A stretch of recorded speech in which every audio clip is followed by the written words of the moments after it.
जी अस्सलाम वालेकुम। बाज दफा बहुत से बच्चे ये सवाल पूछे होते हैं। एक तो इनके जहन में ये क्वेश्चन है कि जी एसीसीए बहुत डिफिकल्ट है, एसीसीए का डिफिकल्टी लेवल।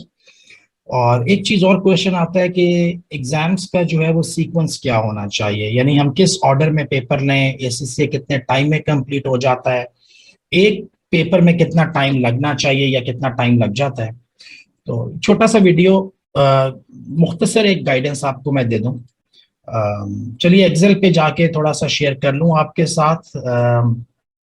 मुझे कुछ दिखाना चाहूंगा आपको। देखिए, एसीसीए का सिलसिला ऐसा है कि आपके पास पहला लेवल है जिसमें आप F1, F2 और F3 ये तीन पेपर आप पकड़ते हो। फिर ये अगला लेवल है जिसमें आपके पास F4 है, F5 है, F6 है, F7 है, F8 है और F9 है।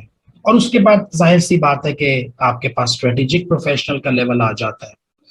अच्छा, इसमें मैं ये सजेस्ट करता हूँ कि सबसे पहले जब आप स्टार्ट कर रहे हो तो आप एक पेपर लो, दो पेपर ना उठाओ। इवन अगर आप स्टूडेंट हो, आप जॉब कर रहे हो या नहीं कर रहे हो, उससे कोई फर्क नहीं पड़ता। मेरा ओपिनियन ये है कि आप सबसे पहले जो है वो F3 का पेपर उठाएंगे। इसमें आपको तकरीबन 2.5 मंथ्स का टाइम अपने पास टारगेट रखो और बड़े अच्छे तरीके से तैयार होगा। ये आपके पास पहली फर्स्ट पेपर अटेम्प्ट करना है। सेकंड पेपर आपने F2 का अटेम्प्ट करना है। इसमें भी तकरीबन आपको 2.5 मंथ्स का टाइम ही लग जाएगा। तो 5 महीने में आपके दो पेपर करें, इससे ज्यादा जल्दी करने की जरूरत नहीं है। और ऑर्डर ये रखो, सबसे पहले F3, उसके बाद F2। अच्छा, F1 को आपने बाद में रखना है। F1 को बाद में इसलिए रखना है, एक तो वैसे ये बहुत आसान है, लेकिन इसको पहले करोगे तो मुश्किल बन जाता है। जब आपने ऑलरेडी F3 और F2 आपने कर लिया होगा तो आपकी काफी हद तक बिजनेस वोकेबलरी और सेंस डेवलप हो गई होती है। और ये थ्योरी का पेपर है, और इसको बहुत अच्छे तरीके से भी करना हो तो खैर ये तीसरे नंबर पे आएगा। इसको 1.5 मंथ से ज्यादा का टाइम नहीं लगना चाहिए, बस इतने में ये तैयार हो जाता है। तो मेरे ख्याल में ये तीन पेपर जो हैं ये आपके 6 to 7 मंथ्स में तीनों पेपर निकल जाने चाहिए। ऑर्डर F3, F2 और F1 का रखना है। अच्छा, इसके बाद आप मूव करोगे अपने अप्लाइड लेवल पे। ये जो आपका स्किल्स लेवल है F4, F5, F7, F6, 7, 8, 9। अच्छा, एक चीज तो मैं आपको ये बता दूं, इन पेपर्स में भी ये रूल अप्लाई होगा। आमतौर पे एसीसीए के किसी भी एक पेपर में 180 घंटे से लेके 220 घंटे तक टाइम लगेगा, सिवाय एक पेपर के जो कि एसबीआर है, उसमें मैं समझता हूँ थोड़ा सा ज्यादा टाइम लगाना पड़ेगा। बाकी सब पेपर ये तकरीबन 200-220 घंटे में तैयार होते हैं। ये चीज आप जेहन में रखो। और अगर आप एक पेपर तैयार कर रहे हो तो चलो, अगर आपने 220 घंटे भी मैक्सिमम जेहन में रखे। ये रेंज इसलिए बताइए, देखो, मैं हर काम को क्वांटिफाई करना पसंद करता हूँ। वर्कलोड निकालना होता है ना, तो ये एक एवरेज टाइम हम दे रहे हैं। अभी कुछ बच्चे जो हैं उनकी अंडरस्टैंडिंग या उनकी आप कह लो कि एकेडमिक बैकग्राउंड स्ट्रांग है और अंडरस्टैंडिंग भी ज्यादा है, इंग्लिश लैंग्वेज में भी कंफर्टेबल फील करते हैं, वो एक पेज को पढ़ने में 5 मिनट में पढ़ लेगा। एक और बच्चा 7 मिनट लेता है, एक और बच्चा 10 मिनट लेता है, तो बाज दफा थोड़ा सा फर्क आ जाता है। तो मैंने इसलिए बोला कि कम से कम 180 घंटे, ज्यादा से ज्यादा 220 घंटे। और इसमें सब कुछ शामिल है। इसमें आपने वर्टेक्स के लेक्चर भी देखने हैं, अपनी स्टडी टेक्स्ट भी पढ़नी है, अपनी प्रैक्टिस किट भी करनी है। ये मैक्सिमम टाइम है, इससे ज्यादा लगेगा नहीं। अगर हम 220 घंटे भी रखें, और आपको पता है कि एक पेपर जो है वो तकरीबन आपके पास जो टर्म होती है वो 3 महीने की टर्म होती है, सितंबर, दिसंबर, मार्च और जून। तो 90 डेज होते हैं। अगर हम 90 डेज को इस तरह डिवाइड करें तो आपके पास डेली तकरीबन 3 घंटे का वर्कलोड बनता है मैक्सिमम के ऊपर जाके, क्योंकि मैंने 220 घंटे कैलकुलेट किए हैं। अगर आप 180 आवर्स के साथ लेके चलोगे, आप अपने मतलब वाकई में बहुत स्मार्ट हो, तो 180 आवर्स में चल जाओ तो आपको 2 घंटे में भी चल जाएगा। तो वो जो कॉन्सेप्ट है, कोई कहे कि एसीसीए में 5 घंटे, 6 घंटे, 10 घंटे पढ़ना पड़ता है, ऐसी कोई बात नहीं है। यानी ऐसी हकीकतन कोई बात नहीं है। हमने भी एससीसीए किया, हमें पता है कि एससीसीए मेडिकल में बहुत पढ़ना पड़ता है यार, मुझे पता है। डॉक्टर्स होते हैं उनको 8-8 घंटे पढ़ना पड़ता है। एससीसीए का ऐसा कोई चक्कर नहीं है। तो एक पेपर का वर्कलोड जो है, डेली वर्कलोड तकरीबन 2.5 से 3 घंटे, 2 से 3 घंटे के दरमियान होगा।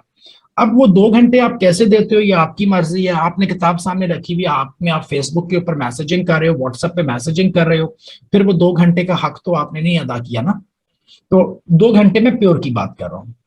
अच्छा, एनीवेज, अब जब आपका ये लेवल मुकम्मल हो गया और आप नेक्स्ट लेवल पर आए, तो पहला पेपर मैं सजेस्ट करता हूं बच्चों को F7 का उठाने का। F7 का। और यहाँ पे आपको मैं दो पेपर सजेस्ट करता हूं। अगर तो आप स्टूडेंट हैं तो आपको दो पेपर करने हैं। ये F4 का सिलेबस कम है, ये मैक्सिमम 150-160 घंटे का पेपर है, या मैक्सिमम 180 का। इसको 220 घंटे नहीं लगते, क्योंकि F4 में कैलकुलेशन तो है ही नहीं। F4 तो थ्योरेटिकल है, और सिलेबस भी कोई इतना डिफिकल्ट या टफ नहीं है। आपने बस लेक्चर सुनने हैं, आपकी समरी बना के पढ़नी है और बात खत्म हो गई। तो ये दो पेपर अगर तो आप स्टूडेंट हो फुल टाइम, क्योंकि इसमें आपको आप समझ लो कि 1.5 घंटे का वर्कलोड है, इसमें आपके पास 3 घंटे का वर्कलोड है, तो 4 से 5 घंटे डेली का वर्कलोड मैं समझता हूँ कि एक स्टूडेंट को उठाना चाहिए। 24 घंटे हैं तुम्हारे पास, तो तुमने 24 घंटे में से अगर 5 घंटे भी पढ़ाई को नहीं दे रहे तो फिर और क्या कर रहे हो। हाँ, जो लोग जॉब कर रहे हैं वो एक पेपर उठाएं, लेकिन अगर आप स्टूडेंट हैं तो ये F4 और F7 को मिला के उठाओ। इसको तुम 3 महीने में करोगे, 3 मंथ्स तुम्हारे इसमें लगेंगे, और इस पे तुम्हारा जो वर्कलोड बनेगा वो तकरीबन 5 घंटे मैक्सिमम होगा एक दिन का। जाहिर सी बात है, कभी थोड़ा कम कभी थोड़ा ज्यादा, और ये मैक्सिमम है क्योंकि मैंने यहाँ पे 220 घंटे लिए में, तो 3 घंटे हैं। तो ये आपका इतना वर्कलोड बनेगा, ये आपने पहले 3 महीने में निकालना है। उसके बाद जो आपका अगला पेपर आएगा, ये F5 का आपने उठाना है, और इसको आपने अकेले में उठाना है। F5 के साथ किसी को मिक्स नहीं करोगे। F5 को भी तुमने 3 महीने में लगाना है। F5 का सिलेबस बहुत लंबा नहीं है, F7 ज्यादा लंबा सिलेबस है लेकिन आसान है। F5 का सिलेबस कम है लेकिन तंग ज्यादा करता है, तो इसलिए मैं कहता हूं कि F5 को अकेले में ही उठाओ, क्योंकि इसमें तुम्हें 2 किट्स करनी पड़ जाएंगी जरूरी। बीपीपी भी करोगे, कैप्लान भी करोगे, ताकि इम्तिहान में अच्छे तरीके से जाओ। यहाँ पे तुम्हारे 3 महीने लग गए।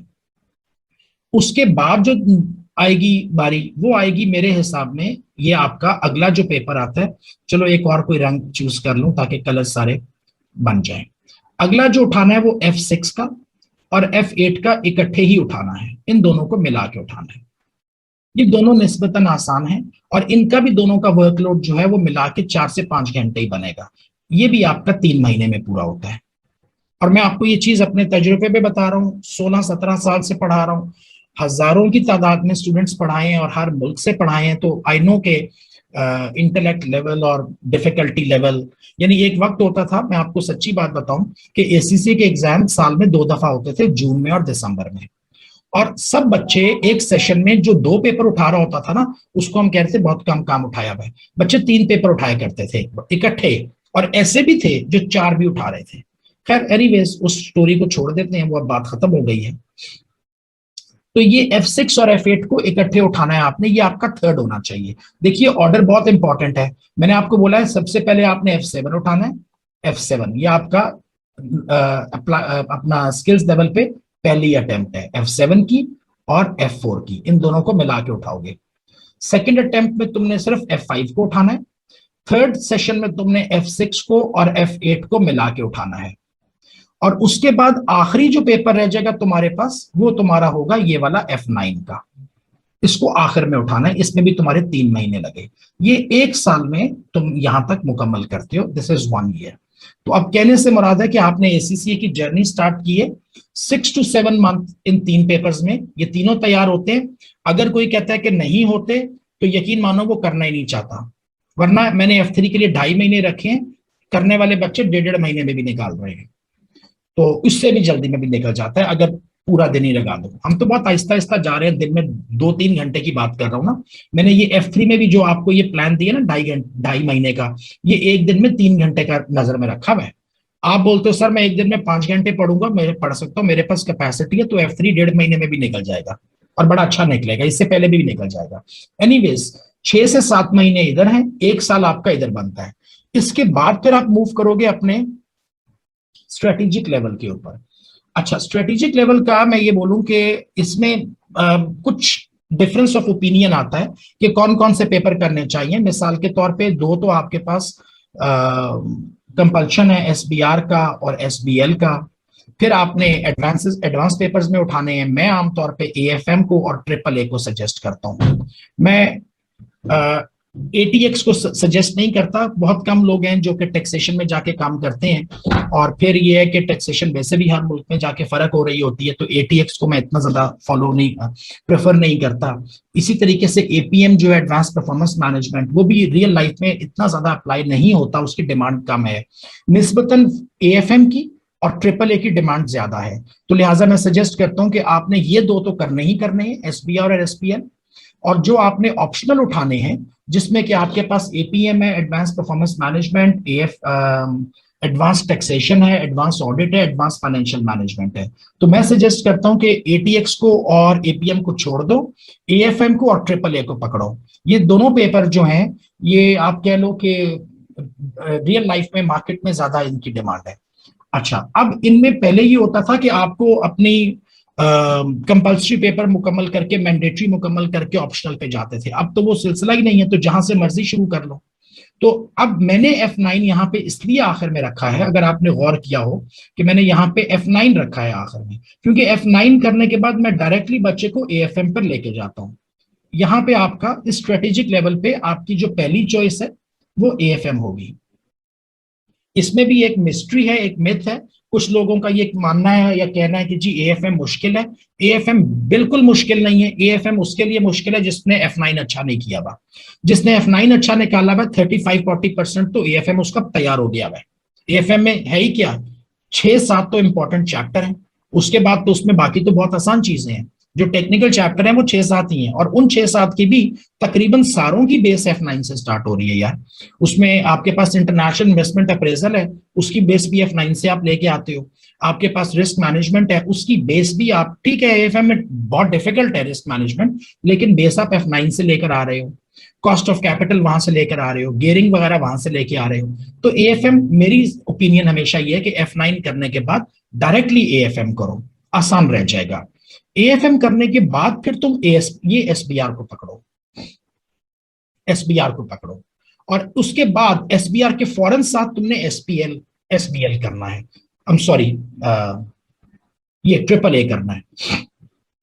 चूंकि एसबीआर, ये F7 और एसबीआर में जो फाइनेंशियल रिपोर्टिंग पड़ी वही ट्रिपल ए में जाके फिर आगे अप्लाई हो जाएगी। और एसबीएल को मैं आखिरी पेपर मानता हूं। एसबीएल को अगर आप मुझसे पूछो, मैं आखिरी पेपर मानता हूं, क्योंकि इसमें आपका वो फाइनेंस का भी थोड़ा सा चेक होता है और ओवरऑल पर्सपेक्टिव इतना वाइड है। और ये उस लेवल तक आपको एक मेंटल मैच्योरिटी चाहिए होती है, एक एकेडमिक मैच्योरिटी चाहिए होती है कि आपने बाकी सारे पेपर कर लिए हों। तो एसबीएल को मैं हमेशा आखिरी पेपर मानता हूं। ये मेरा इसमें ऑर्डर है। और इसमें भी एक सेमेस्टर में एक ही पेपर निकालोगे, तो इसका मतलब है कि 3 महीने इधर लगा दिए, 3 महीने इधर लगा दिए, 3 इधर लगा दिए, 3 इधर लगा दिए, 1 साल में ये तैयार हो गया है। तो अब इस प्लान को अगर तुम देखो, 1 साल इस लेवल पे निकलेगा, 1 साल में ये करोगे। अगर कोई बहुत 30 मार खान है तो वो एक अटेम्प्ट में 2 भी निकाल सकता है, वो उसके ऊपर है। और तकरीबन 6 से 7 महीने इसमें लगेंगे। तो इसका मतलब है कि 2.5 साल, 2.5 ईयर से लेकर, और बीच में अगर कभी कोई टर्म आपकी मिस हो गई किसी वजह से, तो मैक्सिमम 3 ईयर्स के अंदर एसीसीए मुकम्मल होता है। 2.5 ईयर्स टू 3 ईयर्स ये इसकी ड्यूरेशन है। अब कुछ बच्चे इसको इससे भी तेज कर सकते हैं। किसी ने ये F1, F2, F3 को ज्यादा स्पीड से कर लिया, किसी को कोई एग्जाम्शन मिली हुई है, किसी ने यहाँ पे थोड़ा सा तेज कर लिया, हर अटेम्प्ट में 2-2 पेपर निकाल दिए, तो उसने बोला सर मैंने 4 अटेम्प्ट्स के बजाय 9 महीने में ये कर दिया, तो ये हो सकता है। लेकिन overall 2.5 to 3 years time is enough. और फिर इस पूरे 2.5 और 3 ईयर्स के दरमियान आपको तकरीबन 2.5 से 3 घंटे पढ़ना है रोजाना, बस इससे ज्यादा नहीं पढ़ना। हाँ, ये एक एक पेपर लेके चल रहे हैं। बीच में जब जिन टर्म्स में आपने 2-2 पेपर दिए हुए थे, आपको याद होगा मैंने आपको कहा था कि आपने F4 को और F7 को, 4 और 7 को मिलाना है, यहाँ पे 6 और 8 को मिलाना है। तो यहाँ पे आपको तकरीबन 4 से 5 घंटे पढ़ना पड़ेगा रोज, मिनिमम 4 मैक्सिमम 5। और उसकी बुनियाद पे आप बस ये देखो कि एक पेपर को खत्म करने के लिए तकरीबन 200 आवर्स आपको लगाने हैं। कितने पीरियड में? 3 मंथ्स के पीरियड में। अब वो 200 आवर्स आप कैसे मैनेज करते हो? डेली करते हो या ऑल्टरनेट डेज पे कर लेते हो? क्योंकि बाज दफा रोजाना नहीं पढ़ा जाता, चलो एक दिन छोड़ के दूसरे दिन 5 घंटे पढ़ लिया। ये आपका अपना एक इशू है, हर किसी के अपना एक लर्निंग स्टाइल होता है। आखिरी बात कर दूं, एक होता है पढ़ना और एक होता है प्रिपेयर करना। हो सकता है कि आप पढ़ रहे हो लेकिन आप इम्तिहान को प्रिपेयर नहीं कर रहे। ये दोनों मुख्तलिफ चीजें हैं। Learning is different than preparing for exam. Exam preparation में एक थोड़ा सा स्टाइल डिफरेंट होता है, थोड़ा सा टच डिफरेंट होता है, आपका फोकस इम्तिहान की तरफ है। लर्निंग में तो आप एक टॉपिक को सीख रहे हो ना, आप एक कॉन्सेप्ट को सीख रहे हो। अभी देखो ना, आप अगर किसी भी वर्किंग प्रोफेशनल के पास चले जाओ जो 10 साल से जॉब कर रहा है, और उससे आप कोई भी IFRS की फाइनेंशियल रिपोर्टिंग की बात करो तो वो आपको सब कुछ बता देगा, और उसको सारा कुछ आता है और शायद आपसे बेहतर आता है। लेकिन अगर आप उसको कहो ना कि यार कल आके बैठ जा इम्तिहान दे दे, तो बहुत बड़ा इम्कान है कि वो इम्तिहान में फेल हो जाएगा। नॉलेज उसके पास सारा है, लेकिन वो जो टाइम मैनेजमेंट है, एग्जाम को कैसे अप्रोच करना है, कौन से क्वेश्चन को पहले कैसे करना है, आंसर मैंने 65.6 लिख दिया, उन्होंने कहा था नियर टू द डॉलर 65 लिखना था, तो ये गलत हो जाएगा या 66 होना चाहिए था। बहुत सी टेक्निकलिटीज होती हैं। तो एग्जाम प्रिपरेशन हो सकता है कि अगर आप कह रहे हो कि सर मेहनत बहुत की फिर भी 50 नहीं आए, तो मुझे ये लगा कि आपकी मेहनत ही गलत डायरेक्शन में थी, आप एक गलत चाबी से किसी और दरवाजे को खोलने की कोशिश कर रहे थे, जो कि नहीं खुलेगा। तो हर दरवाजे की अपनी एक चाबी होती है, हर काम करने का एक अपना अप्रोच होती है। बहरहाल 3 साल मैक्सिमम टाइम पीरियड है जी, मैक्सिमम 3 साल है। 2 ढाई साल में भी हो जाता है, ढाई में तो बहुत आसानी से होता है, बिल्कुल मुश्किल नहीं है। अगर आप कहो कि जी मैं स्टूडेंट हूं, मेरी उम्र 20-22 साल है, मैं जॉब नहीं करता और मैं एक दिन में 3 घंटे नहीं पढ़ सकता, तो फिर मुझे आपसे ये पूछने का हक है कि भाई तुम 24 घंटे में से बाकी काम में बाकी टाइम किधर लगाना चाहते हो। तुम अगर 3 घंटे भी नहीं दे सकते अपनी पढ़ाई को और फिर अपने आप को स्टूडेंट भी कहते हो, तो फिर बात नहीं बनती। यानी स्टूडेंट का मुराद स्टूडेंट है और कहते हो कि मैं फुल टाइम स्टूडेंट हूं। तो जैसे कोई फुल टाइम वर्कर 8 घंटे काम करता है, अगर फुल टाइम स्टूडेंट 8 घंटे पढ़ना शुरू करे, तो वो तो दुनिया इधर से उधर उठा देगा यार। मैं तो सिर्फ 3 घंटे मांग रहा हूं तुम्हारे से, और तो बात ही कोई नहीं कर रहा। तो बस ये है, एक छोटा सा था, एक ये बच्चों का बाज दफा कंफ्यूजन होती है ACCA के, क्योंकि होता ये है, मैं बताऊं कि अनफॉर्चुनेटली बहुत से लोग फील्ड में आ जाते हैं और शायद वो इतने कमिटेड नहीं होते, उनको इंटरेस्ट नहीं होता, मोटिवेटेड नहीं होते, प्रिपेयर्ड नहीं होते, एकेडमिकली बहुत वीक होते हैं, या चाहते हैं कि मुझे बस बैठे बैठाए सब कुछ मिल जाए, आखिरी 10 दिन में पढ़ लूंगा तो मैं क्वालिफिकेशन मिल जाएगी। ऐसे नहीं मिलेगा, यानी ये मैट्रिक या इंटर नहीं है, ACCA है। पूरी दुनिया में ये जाना माना जाता है। ये क्वालिफिकेशन आप लोग के अपने हाथ में 140 मुल्कों में जाके दिखाओगे तो लोग आपको कहते हैं जी आइए बैठिए, आपको जगह देते हैं। तो अगर आपने अच्छे तरीके से पढ़ा हो, अगर आप नॉलेजेबल हो, तो ये ऐसे नहीं आ जाएगा, थोड़ी सी मेहनत आपको करनी पड़ेगी। लेकिन जिन लोगों ने ये खबरें फैलाई हुई है कि जी बहुत मुश्किल है, नहीं होता नहीं होता, वो बिल्कुल झूठ है। कुछ लोग ये भी, बहरहाल ये टॉपिक नहीं है कि ये कितना एक्सपेंसिव है। ACCA is the cheapest qualification on this earth, may be, क्योंकि आप देखो ACCA तो आपसे कुछ मांगता ही नहीं है ना। ACCA आपसे क्या क्या डिमांड करता है, अब ये टॉपिक नहीं है मेरा, मैं इस डिटेल में जाना नहीं चाहता, लेकिन सिर्फ इतना बता दूं कि ACCA ने आपसे ये कहा कि 3 महीने में, 3 साल में, 3 साल के दौरान आपने 13 इम्तिहान देने हैं। एक इम्तिहान की फीस तकरीबन मैक्सिमम मैक्सिमम ये $100 से लेकर तो $150 के दरमियान कहीं पे होती है। तो अगर हम $150 भी जेन में रख लें, तो 15 टाइम्स 13 अगर आप कर लो, तो ये कितना बनता है यार, ये $1800 भी नहीं बनता यार। 1800-1900 तकरीबन बन रहा है। 1950 बनता है तकरीबन, $1950। और ये $1950 आपने 3 साल में देने हैं, तो इससे मुराद है एक साल में $600 या $700 हो गया, $650 एक साल में। एक साल में $650 तो कोई इतनी बड़ी फीस नहीं है मेरे ख्याल में। तो आ, अगर आप इसको मंथली पे कन्वर्ट कर लो तो ये इससे बहुत कम हो जाता है। हाँ, अब ट्यूशन फीस आपके ऊपर एक बोझ बनती है कि सर मुझे ट्यूशन फीस भी तो देनी है। तो भाई ट्यूशन फीस आप अपनी मर्जी से दे रहे हो, ACCA ने तो आपसे कहा नहीं कि कहीं से जाके पढ़ो। आप खुद ही अपनी मर्जी से एक इंस्टीट्यूट सेलेक्ट करते हो। कोई इंस्टीट्यूट कम पैसे ले रहा है, कोई ज्यादा ले रहा है, फिर आप इम्तिहान में फेल हो जाते हो, ट्यूशन भी दोबारा देते हो, इम्तिहान की फीस भी दोबारा देते हो। 13 इम्तिहान की 26 दफा तुम फीस जमा करवा दोगे, तो ये तुम्हारा कसूर है, इसमें ACCA का तो कोई कसूर नहीं है। और ACCA ने तो नहीं कहा कि फलां जगह से ट्यूशन पढ़ कर आओ। ACCA तो बस अपना यही मांगता है तुमसे 3 साल में, और साथ में एनुअल सब्सक्रिप्शन लगा लोगे, वो भी 50, $79 पाकिस्तान में तो शायद उससे भी कम है। तो $2000 में यार बात खत्म होती है ACCA की। $2000 भी 3 साल के अंदर, एकदम से नहीं। हाँ, अब आपने कहां से प्रिपेयर करना है, कैसे प्रिपेयर करना है, इम्तिहान में फेल होकर दोबारा भी फीस भरनी है, वो आपके प्रॉब्लम्स है, ACCA के नहीं है। और इंस्टीट्यूट जो है, लर्निंग कम में भी हो जाता है, ज्यादा में भी हो जाता है। मुझे पता है ऐसी जगह इवन वर्टेक्स पे $50 से स्टार्ट होता है। आप चाहो तो आप LSBF पे जाके $500 का कोर्स ले लो, तो कोर्स $50 से स्टार्ट होकर $500 के दरमियान कहीं पे भी जाके बैठ जाता है। पाकिस्तान में ज्यादातर इंस्टीट्यूट्स $100 के करीब ले रहे हैं। खैर ये टॉपिक नहीं है। कहने से मुराद ये थी कि कॉस्ट जो है ना, जो एसीसीए की फिक्स कॉस्ट है, जो कमिटेड कॉस्ट है आपकी, वो सिर्फ 3 साल की आपने सब्सक्रिप्शन देनी है और आपने 13 इम्तिहान की फीस देनी है, बस ये। और ये सारा तकरीबन $2000 के करीब होता है और ये 3 साल में होता है। अब आप कितना पैसा लगा रहे हो? आपने इंस्टीट्यूट में जाने के लिए पता नहीं कोई किसी राइडर के साथ टैक्सी से बात की हुई है, महीने का आप 5000 रुपया उस टैक्सी वाले को दे रहे हो, पता नहीं आप 20,000 रुपया जो है वो ट्यूशन का पे कर रहे हो, और फिर आप कहते हो जी मेरा तो पता नहीं 25,000 रुपया तो ये लग गया। ये एसीसीए के लिए तो नहीं मांगा आपसे ना, ये तो आप अपनी चॉइस है।